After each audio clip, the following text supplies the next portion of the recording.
Next week marks 1 year since a Kenosha police officer shot Jacob Blake, sparking riots and civil unrest. The shooting and the events that followed led to months of disruption in Kenosha. Yeah, businesses were destroyed, and so too was the relationship and trust between police and some people in the community. Now, nearly a year later, Ryan Jenkins goes 360 to check on the rebuilding and healing in that city. From business recovery to police reform and violence interruption, Kenoshans have had a lot on their minds since the police shooting of Jacob Blake and the riots and unrest that followed nearly a year ago. To hear different perspectives, we're going 360. We talked to the Wisconsin Professional Police Association and to a local community activist. Both share ideas on how to ease tension between the two sides. We also talked to two business owners impacted by the riots, one who is shutting down and another who reopened in a new location. That's where we start. As a community, we don't want to see it happen again. I don't believe it will, but there is that uneasiness about it. You might remember seeing Scott Carpenter and his parents standing in this pile of rubble last year. Their shop on 60th Street burned to the ground during several nights of riots following the police shooting of Jacob Blake on August 23rd. 1 year later, the furniture store reopened in a new location on 75th Street, and business is back. But Scott says the healing throughout Kenosha will take time. My opinion is it's in our hearts. You know, we really need to take a good look at ourselves and think about changing how we feel if we want the world to change. It all starts with you. It all starts with me.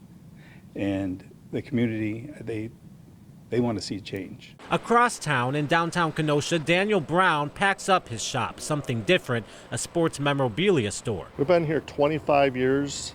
Planned on being here 5, 10, 15 more years. His shop was also destroyed, and after a year of planning to remodel and reopen, this building was sold and this popular retail store is closing, moving to an online-only format. None of us deserved this. Nobody deserves what happened. Daniel agrees the community is healing, but there's still a lot of work to do. Things were taken away out of emotions, out of anger, unrest, and I understand that, but that does not mean that you have to turn against the community because of the community. According to the Kenosha Area Business Alliance, 100 buildings and businesses suffered an estimated $50 million in damages during the riots. Brandon Wheat is the Chief Minister of Defense for the Kenosha Coalition Organizing Resolution.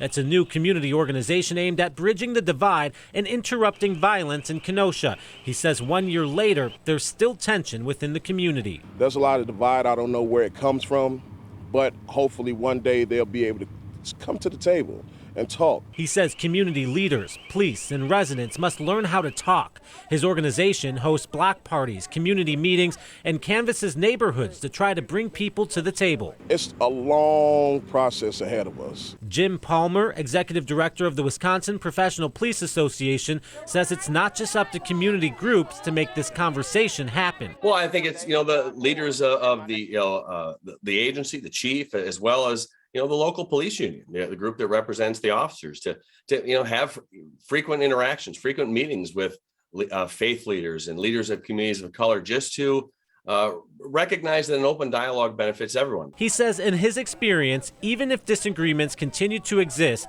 the relationships can help de-escalate tension and dismiss misconceptions. There are going to be areas in which they're going to continue to disagree, but to at least have that line of communication established. One thing that's clear after hearing each of those different perspectives is that everyone has the intention of building back better. Reporting in Kenosha, Ryan Jenkins, TMJ4 News.